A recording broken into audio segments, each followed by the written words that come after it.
Hello, good evening student. तो देखो, आज जो हम बात करेंगे वो बात करेंगे आइसोमॉर्फिक पोसेट पे। आइसोमॉर्फिक पोसेट होता क्या है उसके बारे में जानेंगे।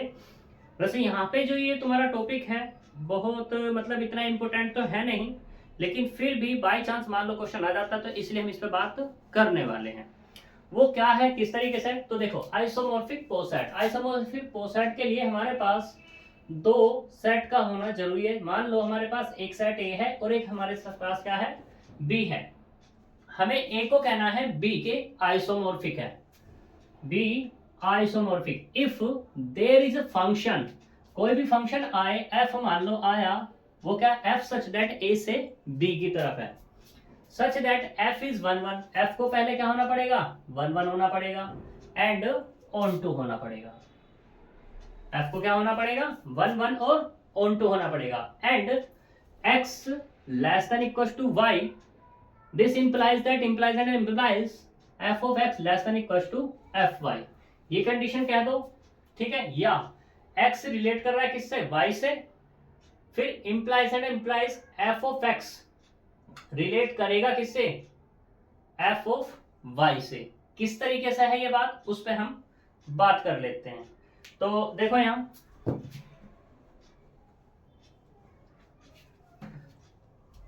देखो यहां पे मैंने एक एग्जांपल लिया, इससे हम क्लियर करते हैं। ए है हमारे पास and let less than be the partial order of divisibility on ए।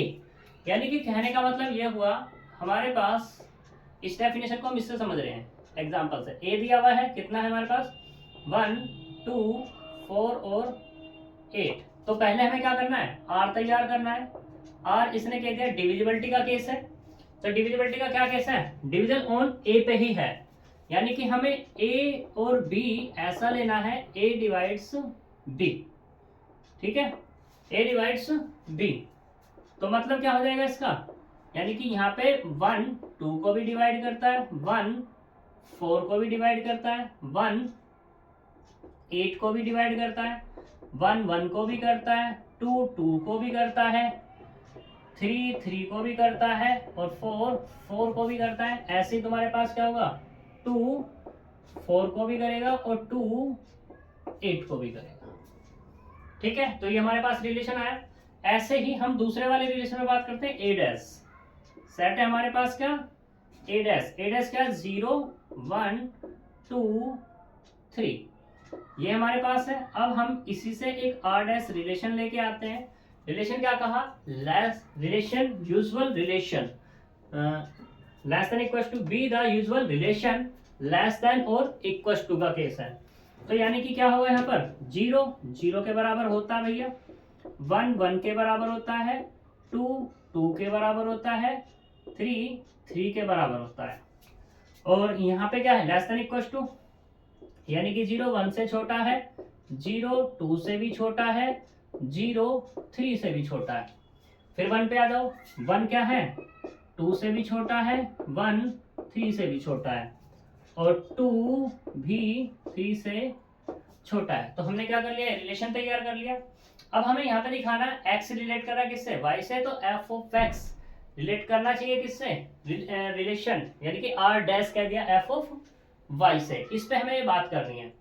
तो यहाँ पे इनका हम ग्राफ बना लेते हैं, ग्राफ से बड़ा ही अच्छा सोल्व हो जाएगा, ये बड़े अच्छे से हमें पता लग जाएगा।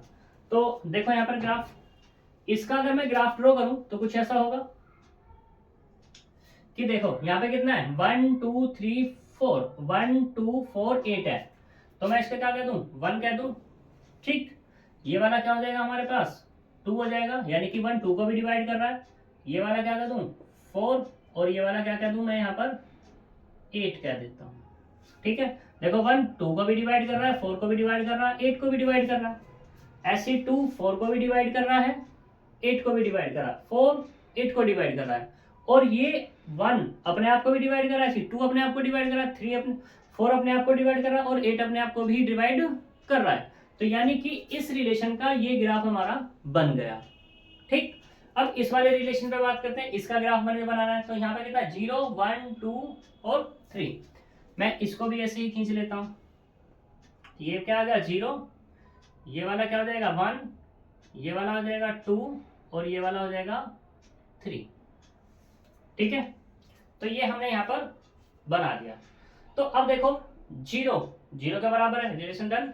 1 1 वाला भी डन, 2 2 वाला भी डन, 3 3 वाला भी डन। 0 1 0 1 से भी छोटा है, 2 से भी छोटा और 3 से भी।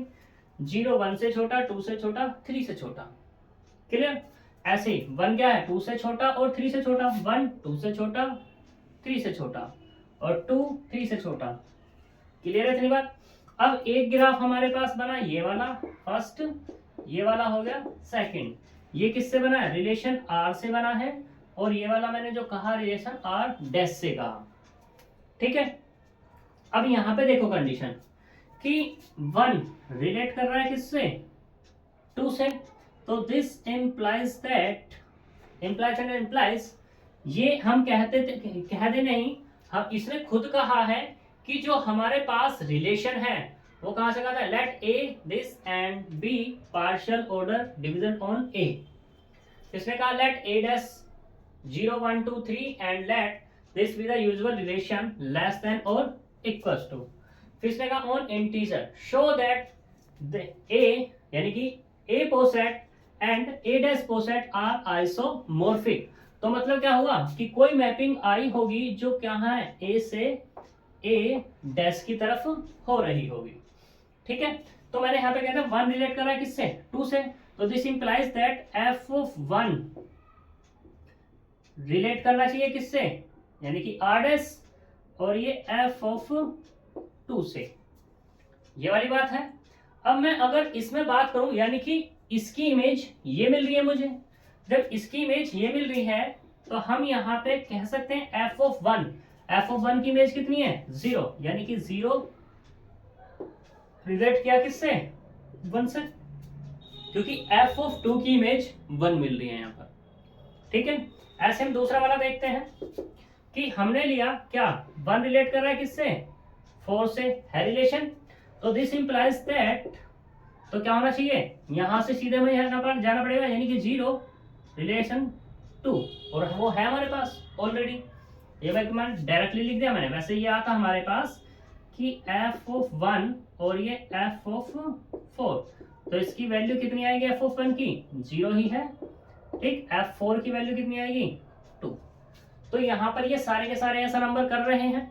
जब ऐसा कर रहे हैं तो इसका मतलब क्या हो जाएगा यहाँ पर, इसका मतलब ये हुआ कि ए आइसोमॉर्फिक होता है किसके, ए डैश के।